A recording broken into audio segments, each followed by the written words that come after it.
बेहद के, बेहद की, परम, परम, परम, महाशांति है, महाशांति है, महाशांति है। आइए व्यवहारिक चिंतन सीरीज में एपिसोड नंबर 6 और आज का टॉपिक है रिश्तों को बचाने के 5 गोल्डन रूल्स। मतलब 5 रूल्स जो हैं जो रिश्तों को बचाने के लिए हम उपयोग कर सकते हैं। हर कोई रिश्ता और यूं में समझते हैं कि रिश्ता बचाना क्यों है। रिश्ता बचाना है मन को सुखी रखने के लिए। मन सुख रहे, सुखपूर्वक रहे। मन लोगों से सुख होता है, सुख मिलता है। मन को सुख मिलता है लोगों से जब आपके सामने सब लोग प्यार करते हैं। जो आप सबसे प्यार करते हैं और आपसे सब प्यार करते हैं तो मन सुखी होता है। उसे लगता है कि जीवन में अब सब कुछ मिल गया। तो रिश्ते बचाने के लिए रिश्ते इसीलिए होते हैं मन को सुखी मिले। हर काम अकेले नहीं हो सकता, हर काम खुद नहीं कर सकते। कुछ काम में परिवार की सहायता जरूर पड़ती है। यह जिंदगी ऐसी ही है, इसीलिए परिवार बनाया जाता है। अब परिवार में रिश्ते ही होते हैं, एक दूसरे से रिश्ते। कोई भाई बहन बन कर रिश्ता होता है, तो कोई पत्नी पति बनकर आता है, कोई बेटा बनकर आता है, तो कोई बाप बेटा या माँ बेटा, कुछ भी माँ बेटी बाप बेटी, सब रिश्ते हैं जो इन रिश्ते और इसी से परिवार बनता है। इन रिश्तों से ही परिवार बनता है। तो अगर परिवार ही नहीं होगा तो आपको सब कुछ अकेले कुल सब कुछ अकेले खुद करना पड़ेगा। दूसरा कोई नहीं करेगा आपके साथ। जिंदगी का जीना भी सब आपको खुद से सीखना पड़ेगा। संघर्ष करना खुद से सीखना पड़ेगा और संघर्ष करके फिर से उठना भी खुद से सीखना पड़ेगा। और कहते हैं ना, जो पत्ते डाल से टूट जाते हैं उसे अब बचाने वाला कोई नहीं होता है। जो पत्ते डाल से टूट कर गिर जाते हैं उन्हें अब बचाने वाला कोई नहीं होता है। उसी तरह जो परिवार से टूट के बिखर जाते हैं अब उनका कोई पूछने वाला नहीं होता है कि तुम कैसे हो क्या नहीं हो। इसलिए रिश्ते बचाने की जरूरत है। ठीक है। तो रिश्ते बचाने के 5 गोल्डन रूल्स क्या है। खुलकर नंबर 1, खुलकर बातें करें। हर रिश्ते में बात करना बहुत जरूरी है। और किससे बात करना ये भी जानना बहुत जरूरी है।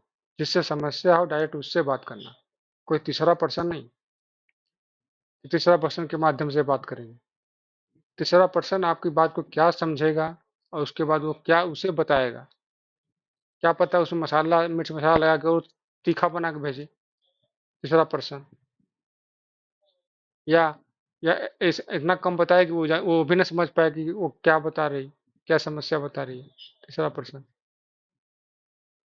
इसलिए जब भी आपको बात करना हो, जब समस्या हो, तो खुलकर बात करें। एक दूसरे को आज़ादी दे बात करने की। ऐसी कोई बात न हो जो आप एक दूसरे से न कर सकें, चाहे किसी भी रिश्ते में हो। वैसे तो सबसे क्लोज रिश्ता होता है पति पत्नी का ही। इसमें हर बात कर सकते हैं, बाकी सब में कुछ न कुछ मर्यादा रखनी पड़ती है। सब रिश्तों में सबके साथ ऐसा नहीं नहीं बोल सकते जो जितना हम अपने पत्नी अपने पार्टनर के साथ बोल सकते हैं, बात कर सकते हैं। लेकिन हम खुलकर बात करना तो दूर, हमने तो आजकल मोबाइल पकड़ लिया है।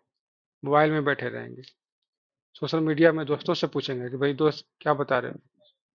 अरे सबके पास समाधान हो ये सही नहीं है समस्या का। सब सब समाधान देने वाले हैं हो ये सही नहीं है। समाधान केवल आपका पार्टनर ही दे सकता है समस्या के साथ। अगर समस्या है तो आपका पार्टनर भी समाधान दे सकता है। इसलिए उससे बात करें। ये द्विपक्षीय वार्ता ही बस है। या तो आप या तो आपका पार्टनर, यही दो समस्या का समाधान बता सकते हैं, तीसरा कोई नहीं।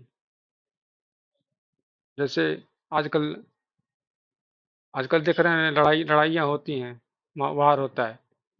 तो उसमें बोला जाता है ना कि केवल बातचीत से समस्या का समाधान होगा। तो बातचीत इसीलिए होता है ना, खुलकर बात करें।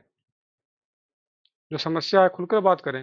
अरे वो आपका पार्टनर है, आपका जीवन साथी है, या आपका परिवार वाला है, वो आपकी नहीं सुनेगा तो कौन सुनेगा? ठीक है, तो सबसे गोल्डन रूल्स में पहला रूल्स यही है कि आप खुलकर बात करें एक दूसरे से। एक दूसरे से आप खुलकर, जितना खुलकर बात करेंगे उतना ही आपका अंदर हल्कापन महसूस होगा कि हमने अब बात कर लिया। कुछ समाधान उसके पास होगा तो जरूर बताएगा, या नहीं होगा तो दोनों मिलकर विचार करेंगे क्या समाधान हो सकता है। लेकिन हमने बात कर लिया। तीसरे पर्सन को आप बताएंगे उसके पास समाधान होगा, इसकी कोई गारंटी नहीं। कहा जाता है ना कि हर घर में नमक होता है, लेकिन मरहम हर घर में नहीं मिलेगा। तो नमक आपको अपने रिश्तों में नमक लगानी हो, नमक मिर्च, तो तीसरा तीसरा पर्सन ढूंढिए, और नहीं तो सीधे अपने पार्टनर से बात करिए। अपने जिससे जिस रिश्ते में समस्या है उस रिश्तेदार से बात करिए। ठीक है, खुलकर बात करिए कि मुझे यह समस्या है, आपसे इसका समाधान हमारे पास है तो मैं दूंगा, नहीं है तो आप दीजिए, क्या करना है चाहिए। इससे रिश्ते बचते हैं। हम नंबर 1 पे है खुलकर बातें करें। नंबर 2 पे एक दूसरे को समय दें। अब जब खुलकर बातें करने के लिए तो समय तो देना पड़ेगा ना, कि हम बिजी हैं हम बातें नहीं करेंगे, हम बिजी हैं हम बातें नहीं करेंगे, हमें ये काम है हम बातें नहीं करेंगे, हमें वो काम है हम बातें नहीं करेंगे, हमें बाहर जाना है बातें नहीं करेंगे। जब जब समय ही नहीं देंगे तो खुलकर बात भी नहीं हो पाएगी। तो और समय देने के लिए क्या है, बस पास में बैठकर दोनों लोग अपना अपना फोन घूम रहे हैं, यूज कर रहे हैं, ये भी तो समय हो गया। ये भी समय नहीं है, ये भी बिजी ही है। वो कहीं कहीं आप ऑफिस में बिजी हैं तो कहीं आप घर पे बिजी। दोनों साथ में बैठ के मोबाइल में है तो मोबाइल में ही आप साथ रह के भी बिजी हैं। ये समय एक दूसरे को देना नहीं हुआ, मैं साथ साथ में बैठकर मोबाइल चलाएंगे ना। समय एक दूसरे के साथ होगा, बिना फोन के, बिना एक फोन के आप एक दूसरे के साथ बैठे हैं, बात हो या ना हो, बस बैठे हैं। बात तो तब आएगी जब जब कोई समस्या आएगी, नहीं हो समस्या होगी तो एक साथ बैठे हैं 10 मिनट 15 मिनट। ये एक साथ बैठने, शांति से बैठना भी, एक दूसरे को समय देना भी रिश्ते बचाता है। कैसे? अरे मनुष्य केवल शरीर नहीं है, मनुष्य शरीर के साथ ऊर्जा भी है, ऑरा भी है। तो अगर दोनों शांत हैं, शांत बैठे हैं, तो उनका ऑरा का कनेक्शन हो रहा है, एनर्जी का कनेक्शन जुड़ रहा है, लेन देन हो रहा है। तो मनुष्य केवल बस शरीर नहीं है, बस शरीर, आत्मा भी है। तो आत्मा का कनेक्शन भी जुड़ता है एक दूसरे को समय देने से, बिना फोन के साथ बैठने से। बात हो तो बात करें, ना हो तो कम से कम साथ बैठें, एक दूसरे से बात हो तो बात करें, ना तो बैठें सब चुपचाप। इससे भी कनेक्शन बनेगा कि हाँ मुझे समय दे रही है या हमें समय दे रहा है। अब मैं उस समय का मैं या तो अपने खुशी के लिए उपयोग करूंगा या उसे टोट मारने के लिए उपयोग करूंगा। टोट मारने वाला का तो हाल बुरा होता ही है। इस समय का उपयोग करना है खुशी पाने के लिए, एक दूसरे से प्रेम की बातें करने के लिए, एक दूसरे से समझने के लिए कि तुम्हें आखिर समस्या क्या है, समाधान क्या है, क्या तुम्हें दिक्कत है। ये सब बातों को जानने के लिए एक दूसरे को समय देना पड़ेगा, और बिना फोन के। न कुछ समस्या हो तो सिंपल साथ में बैठिए, शांत से, शांत होकर 10 से 15 मिनट हर रोज, हर दिन। इतना जरूरी करना है।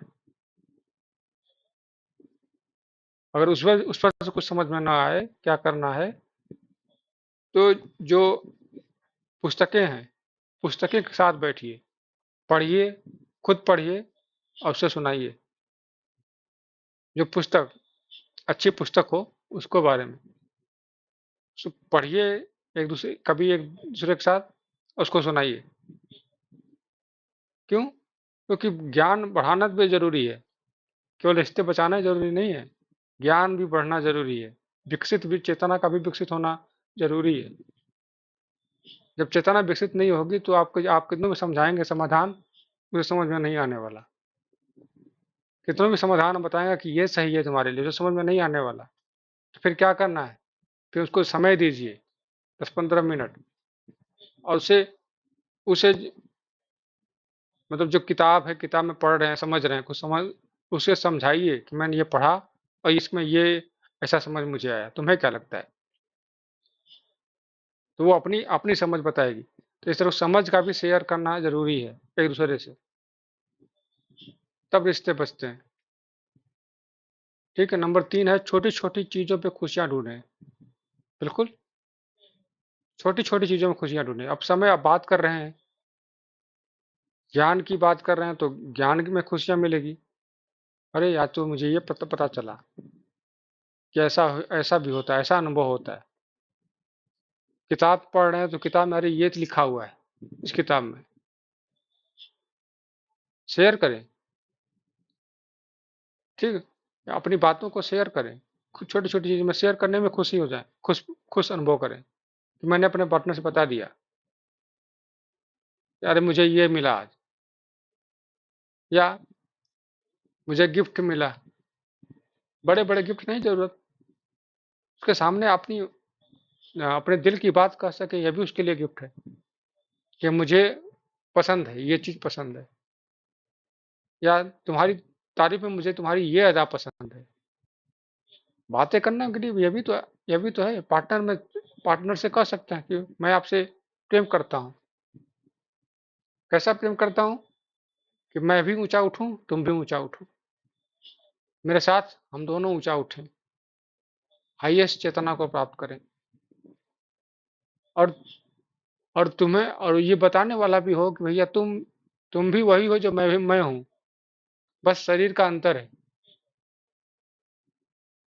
ये शरीर का अंतर है, क्योंकि ये शरीर साकार दुनिया में है, मृत्यु लोक में है, तो शरीर का अंतर है। इस चीज चीज से मतलब, छोटे छोटे गिफ्ट के अलावा वे छोटी छोटी वाक्यों को बोल के पार्टनर को खुश कर सकते हैं, और उसमें खुशी मिलेगी, दोनों को मिलेगी। ठीक है। फिर चौथा है, माफ करना सीखें। ये तो सबसे बड़ी बात है, माफ करना सीखें।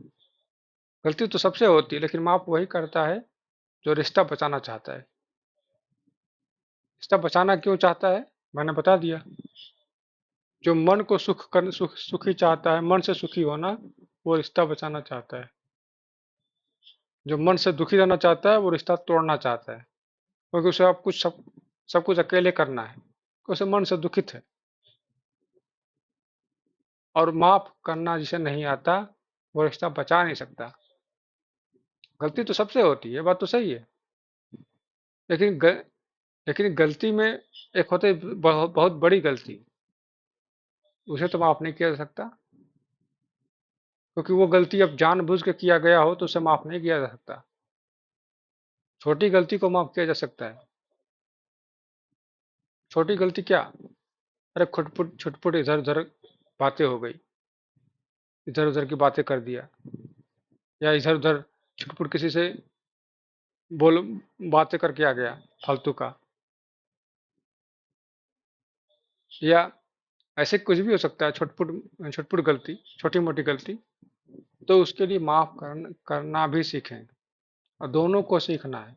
वो एक ही माफ करता रहेगा तो वो तो मूर्ख कहलाएगा, और दूसरा गलती पे गलती करता रहेगा तो वो तो आदतन मजबूर कहलाएगा।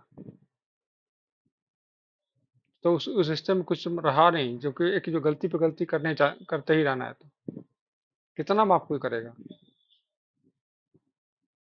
और सबसे बड़ी बात है, 5वां नंबर यही है, जिद छोड़ें, प्यार अपनाएं। रिश्तों में जिद बहुत आसानी से हो जाता है, कि वो नहीं कर रहा है तो मैं क्यों करूं, वो नहीं कर रहा है तो मैं क्यों करूं। और यही अहंकार को सबसे ज्यादा विकसित करता है, कि वो नहीं कर रहा तो मैं क्यों करूं। तो तो अहंकार बढ़ाना है या प्यार बढ़ाना है, सोच लीजिए। एक दूसरे के प्रति अहंकार बढ़ाना है या प्यार बढ़ाना है।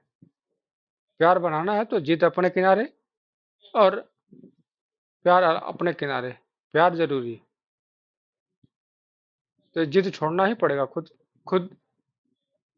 खुद से ही पूछ लीजिए कि आपको जिद पसंद है या प्यार पसंद है। अगर आपको प्यार पसंद है तो अपना जिद एक किनारे रखना ही पड़ेगा। जब समय ज़्यादा देर तक समय रिश्तों को खींचा नहीं जाता, नहीं तो एक समय आएगा रिश्ता टूट जाएगा। वो कहते हैं ना, रबड़ को ज़्यादा नहीं खींच सकते। क्योंकि इसके बाद रबड़ टूट जाएगा। इसी तरह रिश्तों में जिद ज़्यादा देर तक अपना लिए तो रिश्ता फिर टूटने के कगार पे आ ही जाएगा, टूट ही जाएगा। हर कोई रिश्ता, चाहे किसी का भी रिश्ता हो, किसी तरह का रिश्ता हो, वहाँ पे जिद, हर जगह जिद खराबी है। प्यार अपनाएं, प्यार करें। जिसको अहमियत देंगे वही चीज़ आप में बढ़ेगी, चाहे वो जिद हो चाहे वो प्यार हो। प्यार को अहमियत देंगे तो प्यार बढ़ेगा एक दूसरे के प्रति। जिद को अहमियत देंगे तो जिद बढ़ेगा। आपको कितना जिद पे रुकना है आपको पता नहीं। सामने वाले को कैसे मालूम कि इतना जिद पे मुझे रुकना है? उसको भी नहीं पता, उसका भी बढ़ता ही जाएगा। इसलिए जिद छोड़ें। प्यार आपको कितना करना है आपको भी नहीं पता और सामने वाले को भी नहीं पता। इसलिए प्यार करते रहें। जितना मिलेगा वो भी जितना मिलेगा वो अच्छा ही होगा ना, जितना ज़्यादा मिलता जाएगा। लेकिन जिद ज़्यादा मिलता अच्छा नहीं लगेगा ना। ज़्यादा जिद करते रहना ये रिश्तों को तोड़ ही देगा, और प्यार को ज़्यादा करते रहना रिश्ते को तोड़ने नहीं देगा, टूटने नहीं देगा। तो ये है, निष्कर्ष यही था कि रिश्तों को टूटने से बचाने के लिए कोई जादू की छड़ी नहीं होती, लेकिन हम इसे समझदारी और प्यार से निभाएं तो हर समस्या का हल निकल सकता है। आज ही अपने पार्टनर से खुलकर बात करें और अपने रिश्तों को मजबूत बनाएं। ठीक है, तो इस वीडियो में बस इतना ही। नया टॉपिक नए वीडियो में, तब तक के लिए बेहद की परम परम परम महाशांति है, महाशांति है, महाशांति है। बेहद की परम शांति सोचो, बोलो परम शांति। Join us daily for our morning live meditation, Monday to Saturday, 5:30 to 6:30 a.m. Join us daily for live meditation, 10 p.m. to 11 p.m. on YouTube Live. Subscribe now. Website www.paramshanti.org. Email us anand@paramshanti.org. Like, share, subscribe. Join today. बेहद की परम शांति सोचो।